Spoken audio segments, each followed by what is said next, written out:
Welcome to Two Millennials and Mom, where we bring you engaging conversations and respectful disagreement across the social spectrum.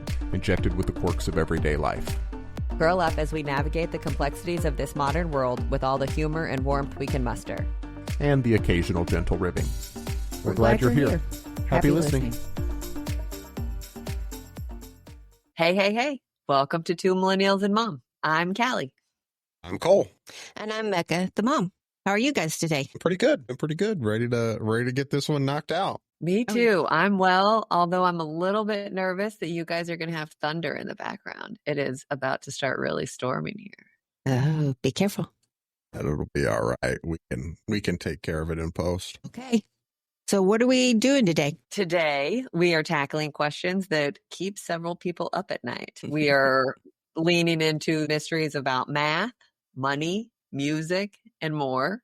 Why does multiplying by zero erase everything?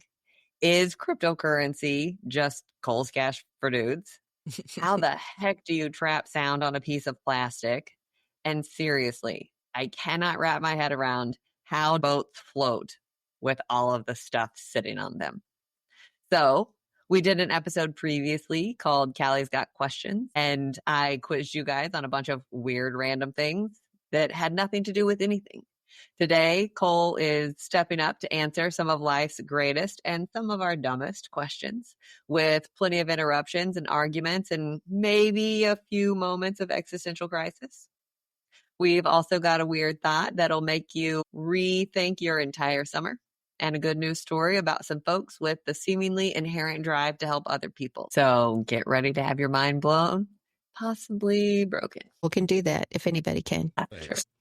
All right. I think that was a compliment. Okay, What's- Cole. What's your first question for me, Gig? I don't get it. I feel like I'm pretty good at math. I feel like I'm really good at math, but I cannot comprehend when you multiply whatever number by zero, how the heck is it still zero? I'll tell you that I remember this in elementary school and being so frustrated by it, and then just finally coming to a point to just say, it's just that way. If I multiply my apple by zero, who the heck took my apple? When you multiply something by zero, you never had an apple. That's the concept. Oh, there went the mind blown. So hear me out. If you have an apple 0 times, how many times did you have an apple? Last Never. week, twice. 0. I'm 0. So If you have 25 no apples, you still don't have any apples. Okay. instances You're of just 25. Okay, on that, that's the dumbest thing I think I've heard. If you didn't have 25 apples, you never had any apples. Well, why are we talking about apples then? It's just a way to put it into language. Whatever. So when you're talking about multiplication, you're talking about multiple instances of a value. So regardless of what that value is, if you had 25 apples one time, you had 25 apples. Okay. If you had 25 apples 2 times, you had 50 apples. If you had 25 apples 0 times, you never had any apples. Okay, Mom. That's the first time that made sense. I was going to say, I'm going to switch it up to Man on Fire style.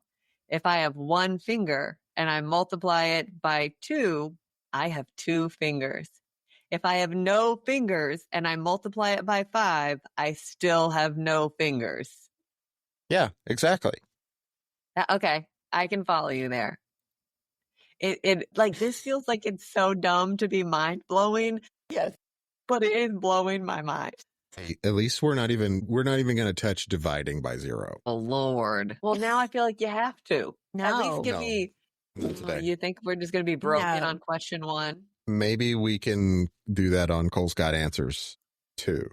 Or Don't start talking in other languages. I cannot handle it. I Math want to isn't- hear it, Mrs. I laughed at your image in Spanish. No habla. Fair enough. What else you got for me? What's up next?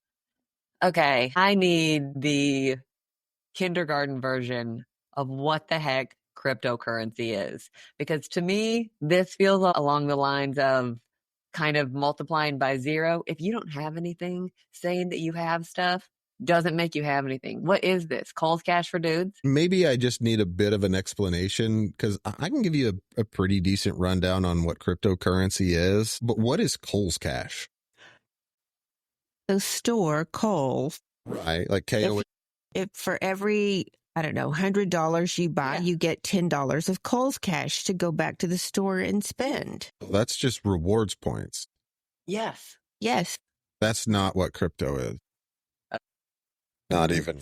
What is crypto? Because again, it sounds a lot like multiplying by zero. I have all this money in my internet wallet. Like, this is not. Which is $1 worth? 100 pennies. I feel like this is a trick question. What country Definitely. are we in? Well, but that's the exact right answer. Which dollar are you talking about? Are you talking about a British pound? Are you talking about a euro? Are you talking about a US dollar, a Canadian dollar, a peso? Who gets to decide what that's worth? Well, after episode 16, I guess the Fed does. Well, they certainly play a role, but if you go to a store and you say, I have this dollar, I want to buy the whole store with it, they're going to laugh you out of the store. Yeah. But if you come in and you have a truckload full of 20s and you say, I want to buy a gumball, they're going to say, well, you know, this gumball isn't worth a truckload of 20s, right? So. But I would like to have a truckload of 20s. It would be pretty slick. Don't get me wrong. Is that an F-150 truckload of penny? It doesn't matter. Any truckload of 20s we would be happy with. I was just going to be happy with the gumball. It could be a Tonka truck full of 20s and I would be happy. A what truck? A Tonka truck.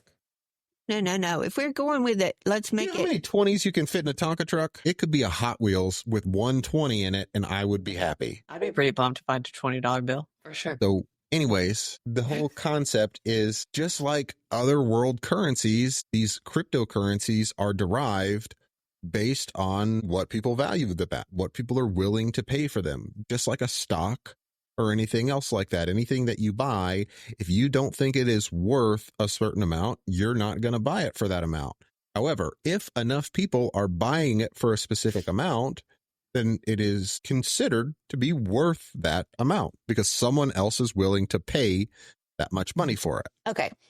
So could I say I have a red checker and I could say this red checker is worth $1. And if somebody else agrees with me that it's worth $1, does that make it worth $1?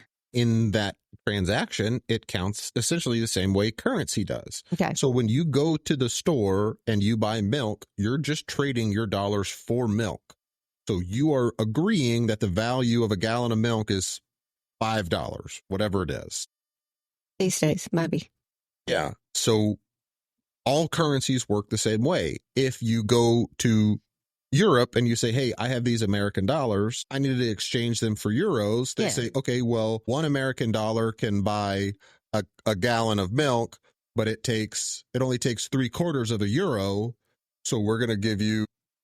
And I totally understand that part. And I understand that somebody establishes the value really of a euro and somebody, the Federal Reserve, establishes the value of $1. But that's not the case. We all establish the value of $1 based on what we spend it on and how much of it we spend when we purchase things. Technically, if we all stopped spending dollars, they would be worthless. But technically, there is an organization that establishes.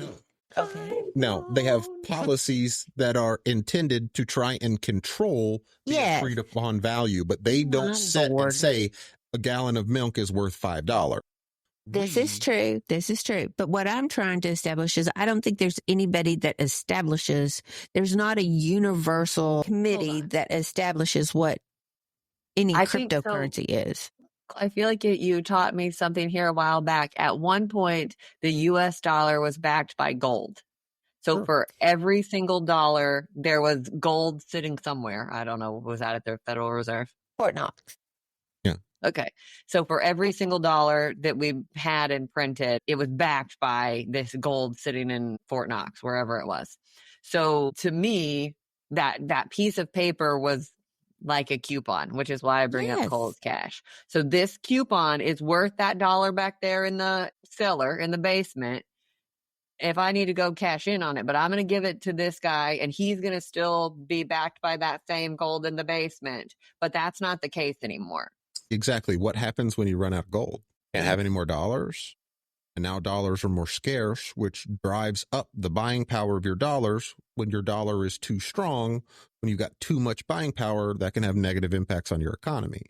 So now, instead of being backed by gold, it is backed by the full faith and credit of the United States government. Yeah.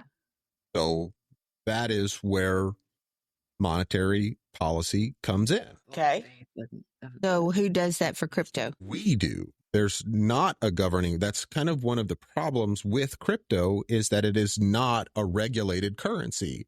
Yes. So that means that I could say I have $1,000 and nobody can say, no, you don't. That is true, but that doesn't mean that they have to give you $1,000 for it. So just like when you're trading a stock, I could go and buy 10 shares of Apple and say, I think every share of Apple is worth $10,000 and I will only sell it for $10,000. I can do that and my order will work, but that doesn't mean that somebody has to buy it for $10,000. I understand that totally. But this is like the emperor has no clothes to me. I mean, but a dollar bill is the same way. No, it is. But it is. It doesn't.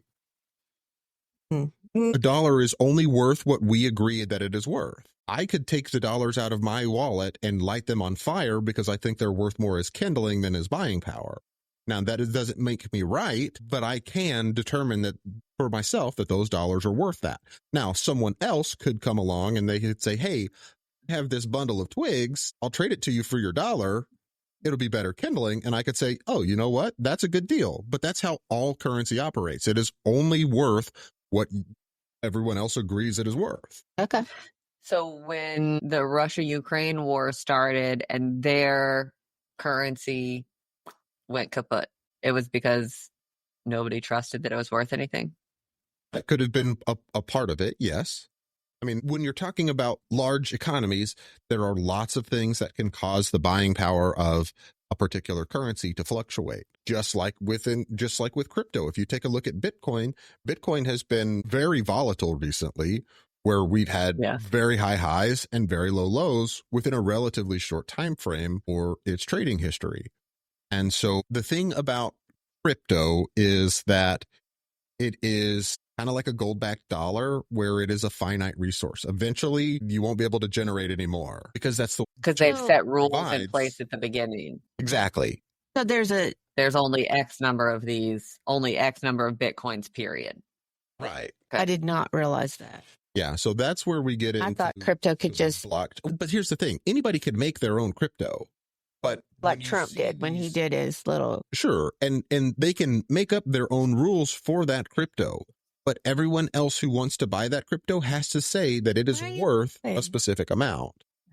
Whereas when you have a cryptocurrency that is part of the blockchain, this is where we're going to get kind of deeper into nothing. Yeah, deeper into the weeds. Well, it depends on who you ask, because some people think that it has a lot of value. I have a friend who bought $600 worth of Bitcoin in the early 2000s, and a couple of years ago bought his wife a really, really nice house with his $600 worth of Bitcoin, because now it's worth closer to $500,000, because other people agreed that it has that value and he was able to liquidate it at that price. So just like any other currency, it's worth what you're willing to pay for it. But it's unregulated. It is not regulated by a government, but it is regulated by itself in a way, through the blockchain. The blockchain is not weeds that we should get into today. That just totally makes me feel super confident about this. I don't disagree with you, but I'm trying to explain why other people think that it has certain value. It may not have any value to you, but if somebody walked up and said, hey, I have $100 bill, or I have this flash drive that has a Bitcoin on it, right now, I'm going to take the $100 bill. But you can literally go plug into your computer and sell that Bitcoin for $90,000 right now. So why would you do that? Because I don't understand. It's just ignorance. Yeah. And if we don't know that it's worth it, I was with you, I would say, hey, take the Bitcoin because it's worth more. And Cole, I might do that on your recommendation, but there would still be so much hesitation that I would just be going, right. You need to take the flash drive. Okay. How do you even know that the Bitcoin's on the flash drive? How do you know how much a peso is worth while you're in Mexico? Because somebody set the regulation. Internet. No, because everyone else around you that utilizes that currency agrees to its value. It's the same with crypto. You just do not operate within a group of people that utilize it as a currency. So you don't have a way to comprehend its value. Okay. I mean, it's not necessarily anything to be glad or to be scared of. You don't have to involve yourself in it. That's just how it operates, just like any other currency. Same way you don't have any idea what a yen is worth or what a ruble is worth or what Exactly. a euro is worth. That doesn't make them useless. It just makes them useless to you. So here, okay, I've been thinking about this for a while now, and y'all are going to tell me that I'm a lunatic. Now I'm scared. I feel like in general, currency is such a scam because it's just based on what we decided. We as a consensus, as a general consensus, have decided X. And so, yep. But when everybody changes their mind or something happens that forces people to change their minds, it's still just a piece of cotton. Well, sure. But here's the thing. If you go to the store, how are you going to pay for something? Are you going to say, hey, let me go stock the shelves for you for a couple of hours so I could get my groceries? Or are you going to come in and you're going to say, hey, I made this sweater. What can I get for this sweater? Is it a sweater or a sweatshirt? He's going to kick us. We're on question number 2 and we're going to get smacked. So I mean, that makes sense, Cole. Like, I get bartering. So what that essentially boils down to is it's all just worth what we decide that it's worth. If it's worth it to me, that's one thing. If it's worth it to you is a different thing. And what agreements we can come to in the meantime. yeah, exactly. I still find it rather mind-blowing that we have been able to come to such a large general consensus of this piece of cotton means this. Well, it's just and a that more it isn't efficient way practical of anymore. bartering goods and services, because you, instead of having to carry your entire inventory of goods or services that you provide, all of the tools that you need to do that service, you can now sell those to someone and they can give you something that's much easier and more convenient to carry around with you, so that when you need goods or services, you can trade your piece of cotton for them instead of having to directly trade out of your own inventory. Like That a check. makes sense. Like a check or a dollar. Exactly. Okay. And I get that. And we have an understanding that I can write a check for $100 and somewhere down the line, $100 is going to show up. Whatever These days we it's gonna be agree, electronic, but yes. whatever we agree that $100 is, that's going to show up. But when you're talking about cryptocurrency, it's not One, maybe you can liquidate it for cash. but I guess what I was going to say is because it's not really housed in a bank. It's not housed in a traditional bank, but if we want to have a conversation on how safe your money is in a bank, that's a whole different episode. We don't. I don't think I Yeah, can you take don't- that you don't want emotionally. that to- No. So if you want to say, well, I have this standard and it's a standard you don't trust, well, what makes a difference if you're talking about a different standard that you don't trust? So if I wanted to get into cryptocurrency, how would I do that? I don't do a lot of exploration into cryptocurrency, so this is not where my level of expertise. My level of expertise would be in the function of currency itself, not into trading any of these specific currencies. My understanding is that you would need a wallet of some kind, which would be a digital whole. I mean, really, it acts like a wallet, but it's kind of like a bank account that holds your crypto. And so you go and you buy 1 Bitcoin from Joe Schmo on the internet, and he, just like on the stock exchange, would have to say, okay, you give me the $90,000 and I give you the Bitcoin, and we're going to exchange those at the same time. That's a settlement process, just like you would have with stock. And then you now have a wallet that has 1 Bitcoin in it, and it's $90,000 lighter. So then the next day, your Bitcoin is worth 100,000, and you go sell it to Cindy Sue on the other side of the internet because she thinks that it's going up. So she gives you $100,000 and you give her 1 Bitcoin, and now you've made $10,000 in a day. But I don't have any cash to show for that. Well, Yeah, once she you've gets given her the you. Bitcoin and she has delivered you the cash, you Okay. can then withdraw that cash from your wallet straight to your bank account. Your virtual wallet. Virtual bank account. Okay. So, Cole, I have kind of another question for you on this same thing. why is cryptocurrency so volatile? Because people can't agree on what it's worth. So because it's a limited resource, it automatically has scarcity. And so there's a lot of speculation on cryptocurrency and whether it is going to be worth much more or much less in the short term and in the long term. That because you have that much speculation and that much uncertainty as to what it's going to be worth, that means some people are willing to pay a lot for it and some people are only willing to pay a little for it. When you have those two different driving forces within an economy, within a marketplace, that tends to cause a much more volatile rubber banding of price. So it kind of is like supply and demand in the housing market. Hey, there's lots of houses in the market right now. You can pick from anyone.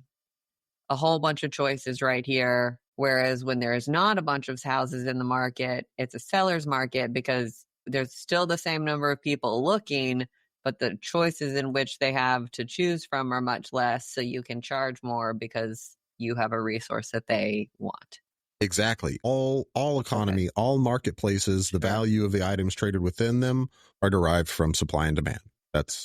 You're 100% right. Okay. I feel like I have a much better understanding of cryptocurrency. Just scratching the surface. Yeah, which is part of what's really scary about it. Again, to me, like I'm sitting here going, this is all a scam. Like somebody has decided this and has convinced other people of this. That doesn't make it real. But well, I mean, so is the dollar, though. We have just decided that we're going to put up with the scam and participate. Right. That's all currency. So as you're sitting there talking to me, I'm thinking, well, this is just a stock. This is just like a stock. I can have a stock in my company and I can say that stock is worth $1,000. And if you buy that stock from me, I'm going to tell $1,000. It was worth $1,000. And this crypto is the same thing. And I started to say, oh, well, I'm justified because the stock market controls those. But the stock market doesn't control my stock in my little company. It doesn't. And so the stock market doesn't control anything. The people who participate in the stock market control it. That's an efficient market theory. Yes. I'm with you. I understand your technicality. I get that. But it's really the same thing. I just don't know. And because I don't know and because it scares me, I don't know where the crypto bank or the crypto stock market is or how to know if it's legit or not legit. And maybe it's always legit if you're willing to spend the money for it. Well, it depends on, because like I said earlier, there are a bajillion meme coins that people have come up with out there that are virtually worthless because there's a very small group of people willing to trade them. So you've got extremely low liquidity. Liquidity is king. So if there's a small supply, even if there's a small supply, if there's not a great demand for it, there's no value there. Yeah. If you can't trade it to someone else for something, it's not really worth anything. Yeah. But the tricky part is that at one point, Bitcoin and Ethereum and Solana and all of these other cryptocurrencies were kind of like that, where people didn't know, but as they became more widely accepted and more widely used, but the same thing would have happened with the dollar. People wouldn't have wanted to use it at first because they didn't think it was really worth anything. But then they understood the convenience that it allowed. So now if you've got cryptocurrency and you can trade 1/10,000th of a Bitcoin because you can break it down and fractionalize it like that, it now gives you the ability, you don't have to carry cash. You don't have to carry a credit card. Yeah. You can just send 1/1,000,000th of a Bitcoin to the grocery store to pay for your food. It's just a different way of tracking currency that originally was intended to be more transparent. I didn't know that. Yeah, that's kind of the whole point of the blockchain is the blockchain itself is a transaction ledger of all of the transactions that are occurring here, the hands that are changing, where it's currently being stored, where it's been stored previously, what it's been paid for.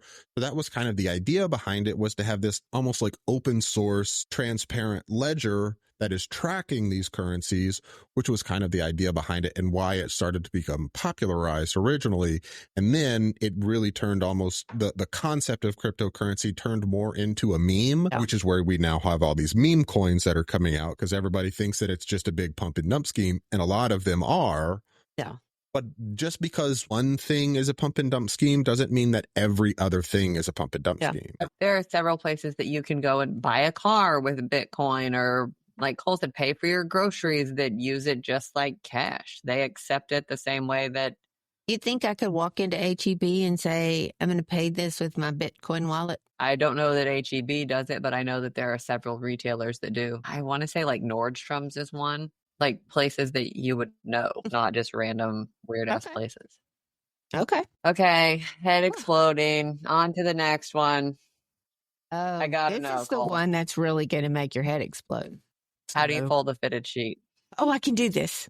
Wad it up and throw it in the closet. Call it a day. Couple of things. One, you have to take corners and you put the corners together so that they are both, that the outside one is right side out. And then you fold the other side of the corner, not the actual edge. The seam of the corner. So you put your hand in where the pocket is. You bring the other pocket over it, and then you bring the two on the other side over onto that. So you have all four corners on your hand. Then you take the sheet and you straighten it out. You're going to fold that part over, probably about 10 or 12 inches that you're going to fold it over. If you want to, then you lay it down on a flat surface so that you can square it up. And then you bring it all over and you fold it up. And then you stuff it into the pillowcase. Wad it up, throw it in the closet. Same thing. And you ended up at the same spot. I read the other day that they always put the tag on the bottom left corner so that you know. Yes, if you're looking at the headboard, so that you know which corner to put on. Because you know how many times you put them on and you think, oh, this is the wrong, this is the side, this is not the, or this is the headboard, not the end. Yeah, definitely for me, because I have a California King, so it's almost square, but it's just a little bit wider than it is long. Yes. And so that's actually really helpful. Mom's got answers. Who knew? Okay. What is the difference between effect and affect? Okay, this one is really pretty straightforward, and it's just a difference in what type of word they are. Affect is the verb that is applying change. Effect is the noun describing that change. So I affect something by doing something to it.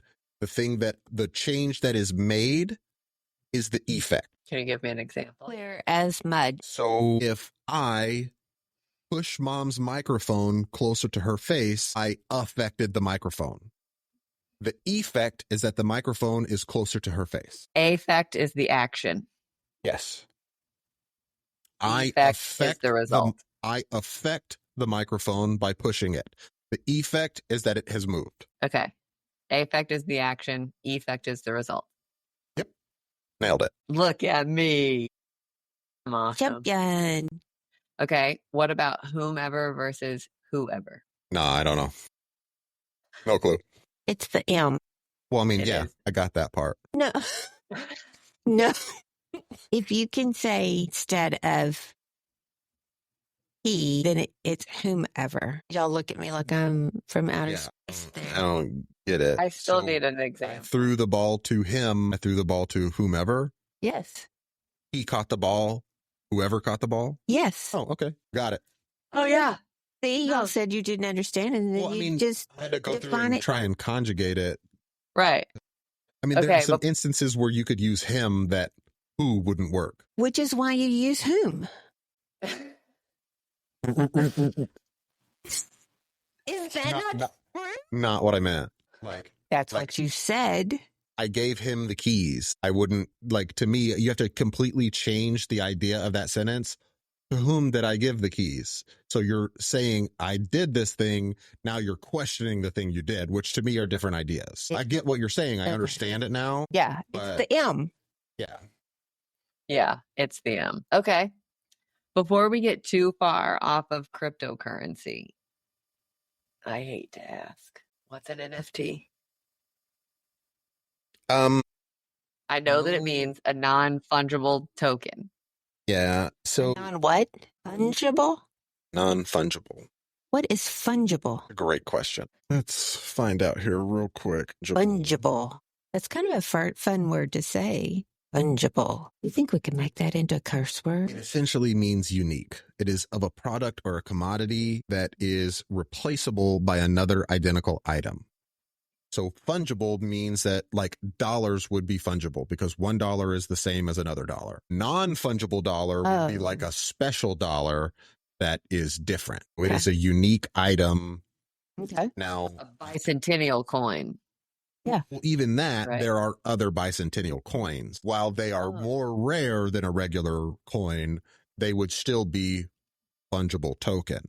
Whereas a non-fungible token, this is where you get into like the, I don't know, like it's like stoned ape or something, the weird monkey. Oh yeah, who took the picture? Something. Yeah. But no, they're like little cartoons that are NFTs. I thought all NFTs were like a meme. I mean, like that's kind of the idea, but you could technically have an NFT that is a song. Like that would be the thing. It's almost like a piece of artwork that is designed to also act as a digital currency. So is an NFT crypto? Yes and no. So because it is non-fungible, it wouldn't be a currency, but similar to a dollar or a cryptocurrency, it has value assigned to it based on what someone is willing to pay for it. So while you Like could trade it, exactly. Whereas you can't have more than one original Mona Lisas because there's always just one original. You could have the Mona Lisa and it has value, and that value is derived from what you're willing to accept for it if someone wanted to buy it from you. So is all original art an NFT? Not exactly, because my understanding, in order for it to be an NFT, it has to be digital. However, all NFTs are supposed to be original art. Oh, I didn't know that. And look at us learning stuff. it gets a little bit more nuanced than that, but that's kind of the general idea behind it. Let's need the general idea. Yeah, to me, I feel like NFTs are a lot more scammy than cryptocurrency. What? Yeah. Because if I take a Band-Aid and I say, I made this Band-Aid because I wrote my name on it and it's worth $10,000 and somebody buys it, who is going to do that? Isn't that the same thing as a Cheeto that looks like Jesus? Yeah. Which to me, I think is silly. A personal opinion. But I mean, also at the same time, if someone was like, hey, here's the original Mona Lisa, I'm just going to give it to you, I'd be like, what? Okay, cool. Now I'm never have to work again for the rest of my life. Unless you sold it. What am I going to do with the Mona Lisa? Sell it. No sentimental value, remember? I do remember. I mean, there would be maybe some pieces of artwork that I would want to keep, but if I had the original Mona Lisa, what else am I going to do with it? Hang it on my wall and keep going to work?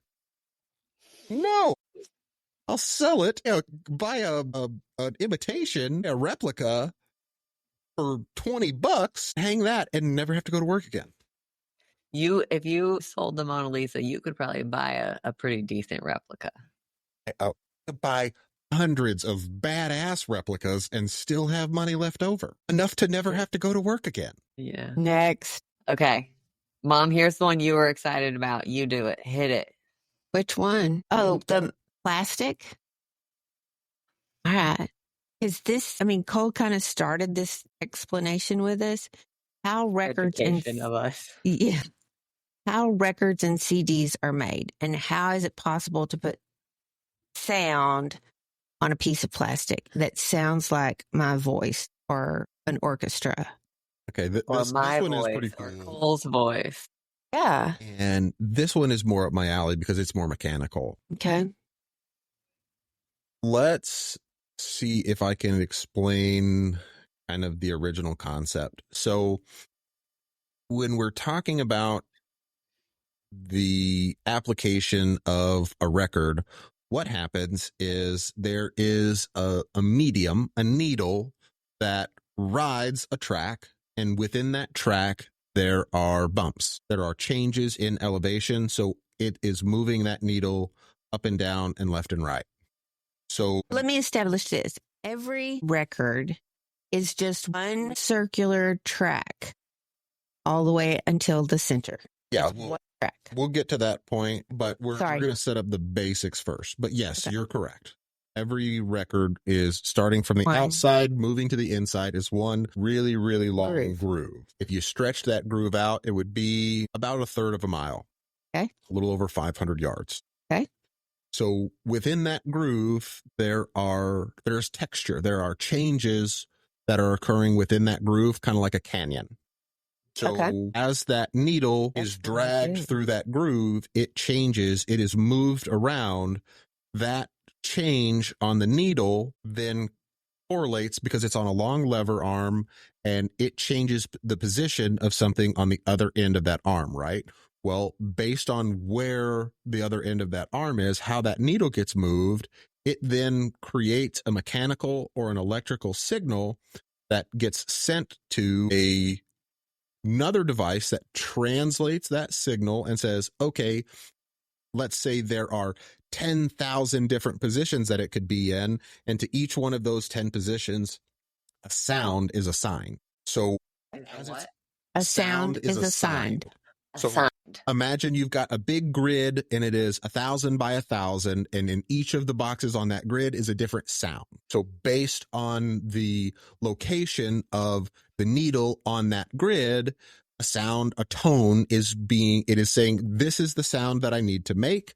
And then it sends that signal to your speaker, and that speaker then amplifies and tries to create that exact same sound. But it's a little bit more complicated than that because it's making multiple sounds at the same time. Well, what essentially is happening is that from a mechanical standpoint, and then you add on top of that more mechanical complexity and electrical complexity, which is essentially taking the physical positioning of the needle, the movements that are being impacted on the needle, and translating that into a signal, which is then translated into sound. Are you with me so far? Yes. A CD, in essence, is the exact same thing. But it's just on a much smaller, more precise scale. So instead of using a needle, you have a laser that is reading the changes in elevation on the track on this CD. Now, on a CD, you don't have the same kind of physical textured groove like you would on a record. If you run your fingers over a record, you can feel where that groove is. On a CD, it is smooth because it's really just a plastic plane, and then etched into the material inside that poly sheet, essentially, is a laser etching. And so that's what makes CDs not only much more versatile than records, but also capable of storing much more information, because your needle has to be a certain size on your record, which means that your groove has to be a certain size, big enough to fit that needle. So instead of having like a physical object medium, you now have these little bitty indentations and scratches and grooves and ridges on the CD that are essentially imperceptible to the human eye, but can be read by a much more accurate, much more precise tool like a laser. So that laser is reading these, and because they are so much smaller, you can fit a lot more information on them, which means that things like higher fidelity sound or video and audio can now be recorded on this object. In theory, you could do the same thing with a record. You could put a video signal on a record, because it's just changing the language. It still is recording these movements, just like on a computer. Your computer has a chip in it that sends a signal to your monitor that says, okay, in this top left where the pixels are, this pixel needs to be that color. And then it goes through and tells each individual pixel what color it needs to be, and that translates into an image. It's the same thing with a record or a CD. It is just taking that image and putting it into a different language. It's putting it into a different format. But I talked about the length of that's what I wanted you to. On a CD, if you take the track on a CD, it actually starts from the inside and works its way out. Okay. So you could, and the reason they did that is so that you could, if you didn't have to take up the full CD, you could make a smaller CD. Like the inside ring on all CDs is always the same. But if you only needed half of the CD, you could have a smaller CD to save material. But if you take a full size CD and you take that track that wraps from the inside all the way to the outside, instead of being 500 yards, it'd be over 3.5 miles long, which is why you can get such higher fidelity sound from a CD than you can from a record. So it's kind of like those music boxes that just have like a little, what do you call that? Drum that has the bumps in it. Yeah. Yeah. Like a music box where it's got the cylinder that's got it's got like little prongs, and then there's little catches on that cylinder, and they turn in a specific order. They hit those prongs. This is just a much more advanced, much more mechanical version of that, essentially. Yes. Interesting. Here's why. It was better than I thought it was going to be. I mean, I understood more of that. Yeah. Here's my next question about it, though. Who took the time to figure that out? Some genius. I have no idea. Yeah. I mean, but I'm no. thankful. Listen to this, because when you were talking about it and you were talking about the track that it was, all of a sudden I thought about a canyon, and if you've got the Grand Canyon and you've got the wind moving through it, and as the wind is hitting all of those different things, it's the same. It's just the bumps and the record functionality to it. They're just defined where they're open in the Grand Canyon, but all of a sudden I had that visual to go with it. I thought, I can see this. And the same canyon may have different wind impacts and effects on this side or that side, or around this curve or around that, or next to this spot, or that makes sense. If you took the Grand Canyon and put it into like 1 foot slices, basically, and then you played wind through each of those slices, they would all be different. Yeah. But every once in a while, you would get one that was really similar because it's just a 1 foot chunk. Yeah. And there's only so much variation that could be there. Mm-hmm. And so you could essentially take those 1 foot chunks, turn them into a pattern to make a song out of. That's I don't know how you get from the wall of the canyon that you're standing there and you're hearing the wind coming down, which you naturally could. I don't know how you get to that from. We could squish this piece of plastic and put a groove in it and stick a little needle on it, and it's going to make Lady Gaga or Taylor Swift or anybody who's ever been recorded on a CD or Yeah. Anyways, ladies, we've got to move it along here. So I want to explain this one to you, Gal. You asked me about boats floating. Yes. I'm going to try and be as bird's eye 10,000 foot view, because this can get really, really, really complex. This is the way that I want to put it to you. Liquid has a specific density, right? And that density tends to be relatively uniform throughout. Obviously, there are some variables that could correct. Exactly. You take an object and you seal that object. Within that object, you put another liquid that is less dense than the surface, than the liquid that you are trying to float on top of.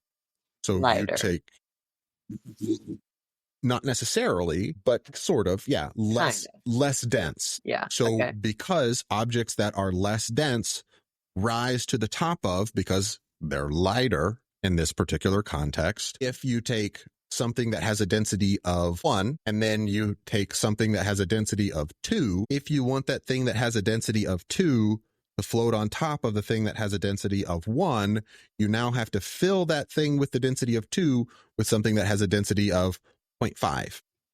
So that now the average density is less than the thing you want to float on top of. So that all makes perfect sense. But I guess my question becomes, like, if you go and get on a boat or a cruise ship, I think it could be Dad's fishing boat all the way up to the Icon of the Seas, is the largest cruise ship in the world. If you had that, do both of those boats have ships, whatever you want to call them? Do they have little compartments of air that are just air? Potentially. But I mean, if you think about any kind of boat, I mean, if Dad's boat was made out of solid iron, it would sink straight to the bottom because its average density as an object would be greater than that of water. It's the space within the hull. Exactly. It's the space within the hull that is filled with, and I mean, if you're talking about something, it doesn't have to be, it could be styrofoam, which is less dense than water. Yeah. It could be a less dense liquid, technically, if that allows that sealed object to have an average density that is less than the density of whatever you want to float on top of. Okay. The same concept works with like an airship. So like a Zeppelin is made of steel. It's got a steel frame, and then it's got like a fabric cover that seals it and then makes it a sealed object. And then it gets filled with like helium or hydrogen, which is less dense than air, which allows it to rise up into the air, just like a hot air balloon. Hot air is less dense than cold air, causing a hot air balloon to rise. So cool. You did good. Planes are much different. Planes are much more mechanical in nature. So with a hot air balloon or a boat, what allows them to float is buoyancy, which is displacement of a more dense filling. For in this case, we'll use liquid because air could technically be considered a liquid. We would generally consider it a gas, but in this particular context, you could consider it a liquid. So displacement of a less dense object within a more dense liquid causes it to float to the top, which is not necessarily a mechanical interaction, but just the laws of physics, which lift is also going to be part of the laws of physics. So, but it's in my own personal envisioning, it's a little bit more mechanical. The way an airplane stays in the air is the shape of its wings, called an airfoil. You have a flat bottom, then you have a rounded top. And so as air as an object, as a liquid meets this airfoil, well, the air particles that are on the top half and the air particles that are on the back half, they want to meet on the other end.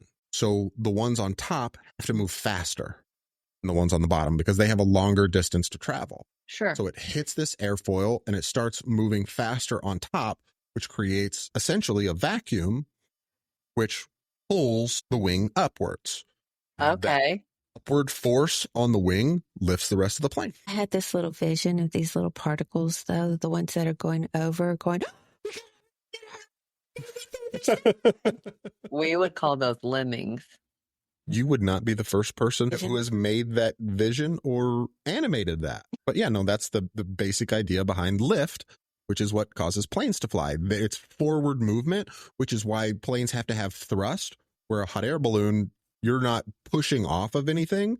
You're just filling the balloon with less dense air. what makes them want to rush to the other side? Cuteness. See, Everybody wants to hang out with their friends. yeah. They're all little Callies on the top and grumpy little Coles on the bottom. Is that what this story is? Something like that. That's how planes fly. I love it. There are little Callies on the top and there are little Coles on the bottom. They just want to get to the other side. Just to hang out. Sorry, I digressed you. You're totally good. You're doing so good. And it happens. I think we're at the end of Cole's Got Answers for this round.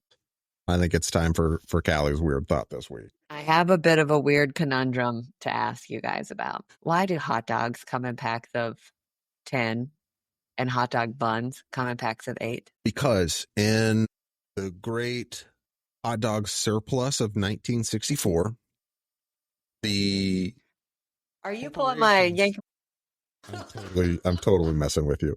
I was like, oh my God, if there's a real reason for this, I'm so curious. You're so funny. Your face was hysterical. No, honestly, I think the reason for it is because they want you to buy more hot dogs and more hot dog buns. I thought that it had to do with people who weren't eating bread. So you always have a couple of people who are like, oh, I don't need the bun. So it would end up evening out. I'm just going to have the hot dog, no bun. Well, if you've got 10 and 8, what's the first common divisor that you can get to? I guess it would be the first common divisible. Yes. Don't ask me a math question. So we know that you 40? could get 80 and 10, or 80 and 80. So you would get 10 of one and 8 of the other, and they would be the same. But because those are both even numbers, you could split them in half, and you're exactly right, Callie. You bought 40, so you got 4 packs of hot dogs and 5 packs of buns. You've got 40. Right. It still doesn't explain why they were packaged that way. To make you buy more. I just, Yeah, that explains it. maybe it was a man. Maybe a man did this and they just didn't communicate between the hot dog factory and the bun place, the bun bakery. And that's all marketing. Shoot, we did it wrong. And then they just left it that way. Maybe it was an honest mistake at first, and then they saw it and they were like, this means that they've got to buy 4 packages of hot dogs and 5 packages of buns if they don't want to have extras. We're just going to leave it. We're brilliant. Accidental God. genius. Evil genius. Yeah. Yeah. Evil genius. My goodness. No, that is a really good What a thought, though. mess. Maybe we should do some research on that one, and we can follow up with it on Cole's Got Answers, too. I just want you guys to, as you go to shove a hot dog in your mouth, think about it. Let us know. Let us know what you think. If we could be way off base here. Maybe there was a great hot is dog there a surplus at some point, and It was I just feel lucky. 1876, though, instead of 1965. 64. Okay, we need some good news. I do have some good news for us, though. I did see an article out of North Carolina, Burnsville, North Carolina. There is a high school carpentry class that has teamed up with a group called Rebuilding Hollers. They I love that. taking donations for materials, and they are turning those materials and using this high school, Mountain Heritage High School in Burnsville, North Carolina. They're taking these donated materials in their carpentry class, and they are building tiny homes for Victims for victims of the recent hurricanes. So, just like you said earlier, Callie, that's maybe that's another weird thought for us to look into in the future, is the seemingly inherent desire for some people to just want to help other people. It's really cool to hear a group of teenagers who are interested in supporting somebody who's been, devastated by weather. That's so cool because, again, everybody wins. These kids get to learn and get to utilize their skills and put them to use and figure everything out in the process and do good. And people get new homes out of it who don't have them and need them. Like, that's incredible. A lesson to learn. Yeah, that's a great one. A great good news story. Shout out to Mountain Heritage High and Rebuilding Hollers. Thank you guys for doing what you do. Love it. Go check them out. Hey, guys. Bye, guys. Love y'all. Love y'all. My brain. Love you guys. I gotta go answer all these other questions for the next one. So I guess we'll see you next time. If anybody has weird questions that Cole can break down for us, let us know. We'll get him on it. Happy to do it. Questions do you think they would ask us to break down? I don't want to know. Love you. I still love you. Love you too.